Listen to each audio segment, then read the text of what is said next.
I'm Steve Raabe, president of OpinionWorks. We're an opinion research firm based here in Annapolis, and we specialize in measuring public opinion, but more directly as it relates to environmental stewardship matters, which is of course what all of you are working on, and also public health, closely related subject area of public health issues.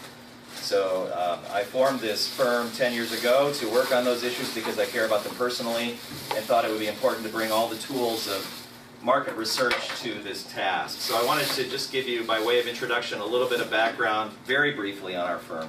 So we're the polling organization for the Baltimore Sun. When they do poll, we do their public opinion polling in Maryland.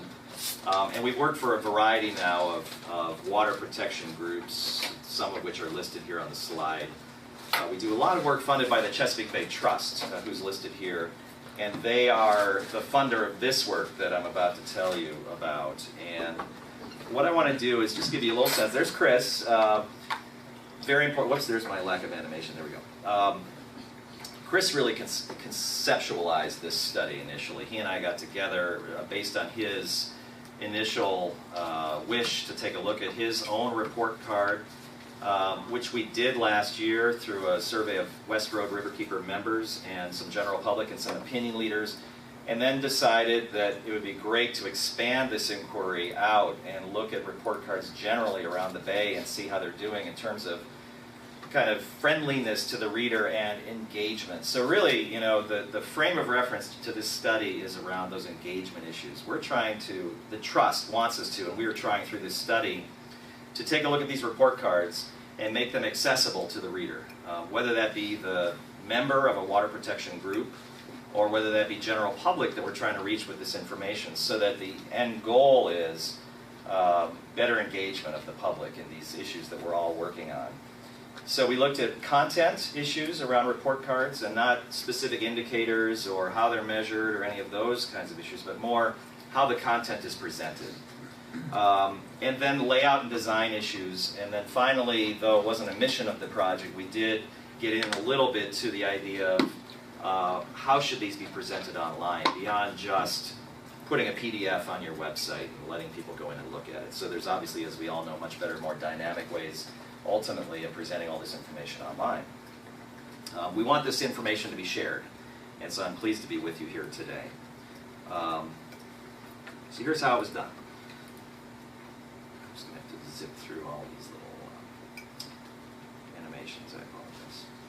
So, two audiences. We were looking at members of water protection groups, and we were looking at general public, but the screen for the general public in this sense was people that are interested in environmental protection as a personal priority, people that also have some history of civic engagement through active voting, maybe through contacting their elected officials on issues that they care about, and people who read things, so that they have a history of consuming information, because we want readers and people that are inclined, whether it be digital or print, to be in these focus groups so that we get some really good feedback. We want the type of people that would essentially be a target audience for the publication in the room. There were 6 focus groups around the state, around the Bay. 2 were held here in Annapolis and supported by the West Road Riverkeeper. So one group was among their members and supporters, and the second group was among general public in the watershed. We went over to Chestertown 2 nights later, working with the Chester River Association. It did the same thing. And then we went to Baltimore, a very urban area, of course, and looked at members and general public for Blue Water Baltimore. These were about 120-minute sessions. They were very in-depth, facilitated by our own moderator who's skilled in getting the group comfortable and getting people to talk. It's almost a dinner table talk where we have people around the table, and some of you have probably been through focus groups in one way or another in your life and career. So that's what we did. And 7 report cards were chosen because they were presented in different ways and offered different assets within their pages, and so we wanted to kind of look at what people were gravitating towards and what was really working. Let me just briefly set this up by giving you a little background about what's important to the public in Maryland when it comes to environmental protection. For the Trust, in December 2010, most recently, we measured people's broad environmental sensitivities in terms of how much of a problem people consider these various issues to be. Water pollution, loss of habitat, air pollution, sprawl, etc. down the list, as you can see on the slide.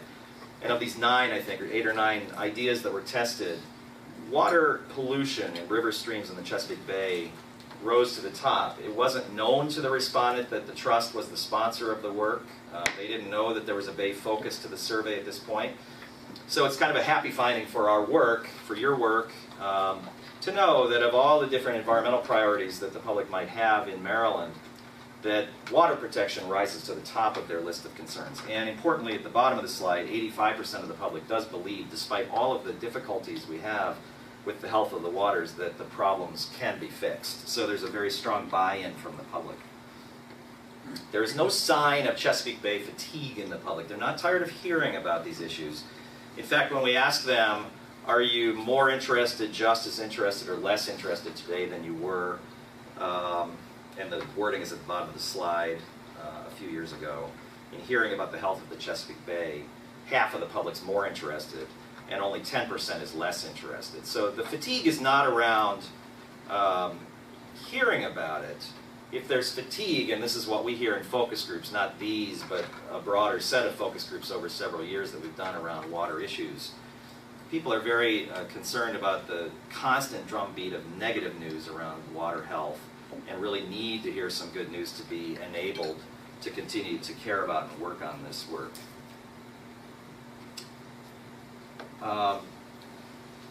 So, the public wants to be engaged. 85% believe that pollution in the waters can be fixed. That's from a Trust study.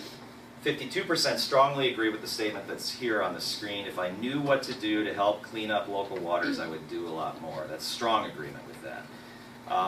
And that is a theme that runs through all of our work, is that the public is well-intentioned generally, wants to do something, and they quickly want to know what they can do.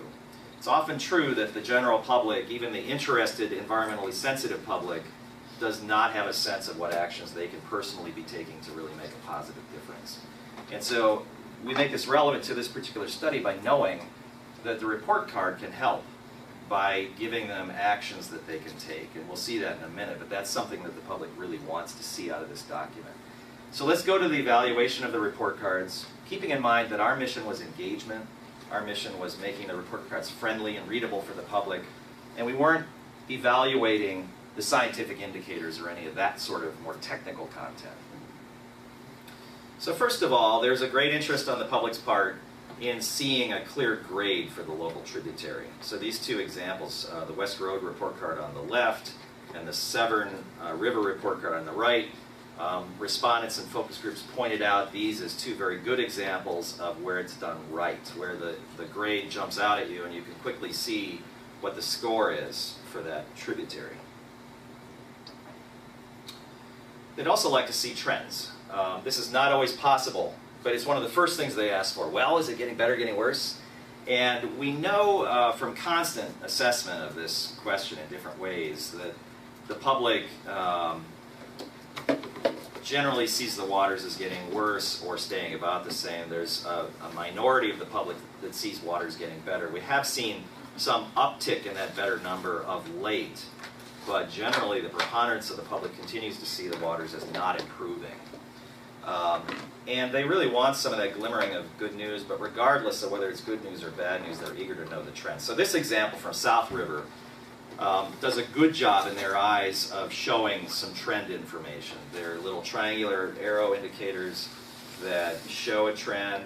In South River's case, I think they've got 5 years of data for the indicators that they're able to show. That's not true everywhere, as you guys well know, but some of our tributaries are able to show more longitudinal data, and where we can do that with integrity, we should try, because the public really eats that up. They'd like to see where things are trending. And we also know that there's problems with some indicators, bacterial bouncing around, so it's difficult to maybe accurately show that longitudinally. So that's an issue that needs to be thought about, discussed. But the basic issue that if we can show trend lines, they're eagerly received.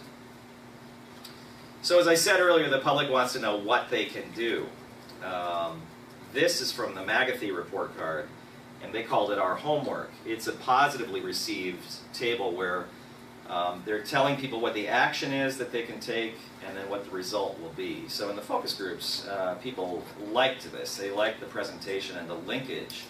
This is what we're asking you to do, and this is what's going to come out of it. Now, I can tell you as a sort of footnote to that finding that sort of graphically how this information is presented here on this particular report card could be done better.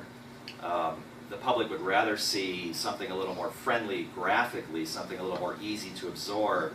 And I'm going to show you what they consider to be a slightly better example in that regard on the next slide. But the more important basic point is that this does a very good job of showing cause and effect and making direct linkages to actions and results. And they really do want to see that in our report cards. So here's from the Severn Riverkeeper.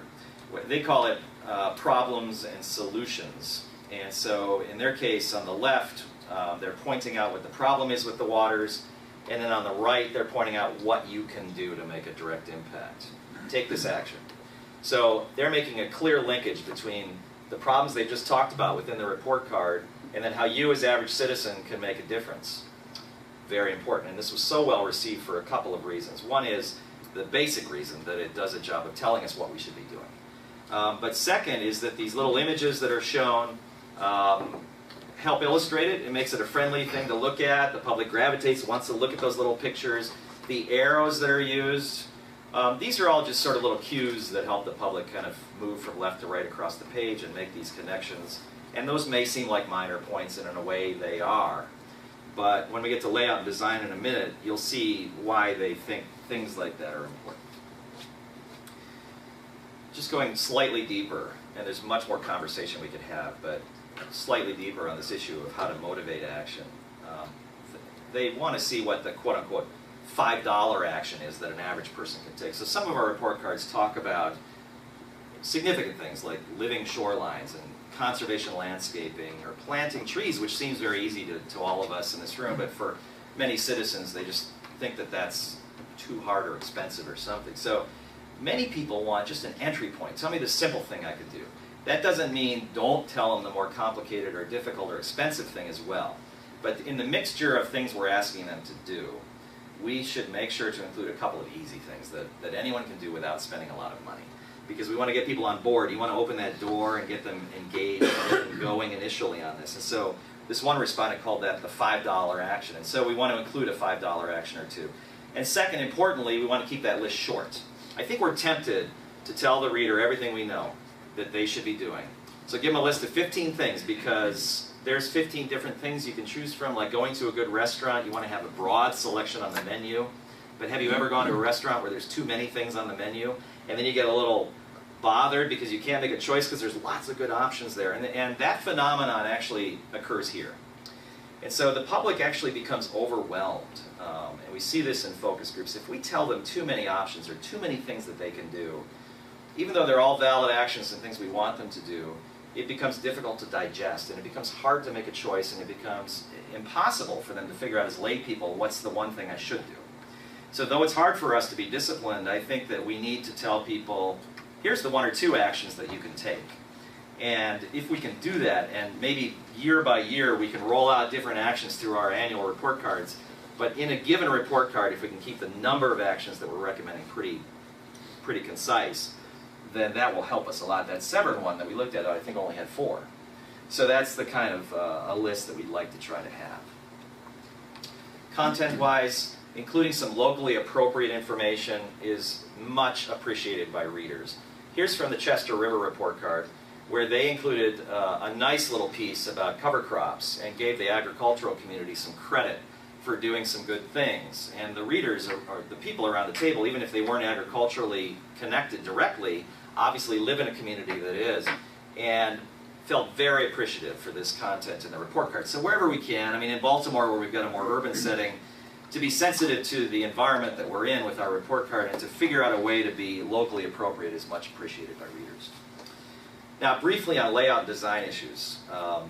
It's really helpful, and readers really want us to include photographs. These are 2 covers of report cards that do 2 different things that are both very highly valued by the readers. On the left is the West Road River report card from last year. where they showed a really pleasing picture of the water, almost an aspirational picture, even though the report card contains a lot of news that's not great, that on the cover to draw people in, to show this very aspirational image of the water was well received and got people inside. On the right is this picture from the South River report card of the osprey, and it's not that wildlife was used. What was really engaging about this photograph is that that bird is so unusual looking, and around these focus group tables, they speculated about its attitude, its personality. Was it a juvenile? Was it oily? Was it this? Was it that? So it's not that we want to show wildlife. In fact, we'd rather show people engaging with the water where we can in our report cards. But it's that this bird, this particular bird, looks like a person. It's got personality, and that was really intriguing to the readers. There's a lot of pushback about our need to use scientifically technical terms in these report cards, and that's just a little rub that you're always going to have with report cards. But even among people that have quite a bit of knowledge, a word like turbidity was a problem. And so if we need to use a word like that, instead of just saying water clarity, which you might be able to do as an alternative, then we need to make sure to define it. But it's not good enough to define it once in the report card. People are not linear readers, and they pick up and they go to a page in the middle. So every time we use a word like that, we've got to define it every single time. So we need to try to be as conversational and as concise as we can be, and uncluttered, and use lots of white space so it becomes very approachable. So that's really the sum of our findings. It goes much deeper. We've got a full report that we're happy to share, but that's the big picture. So we'll take questions. Great.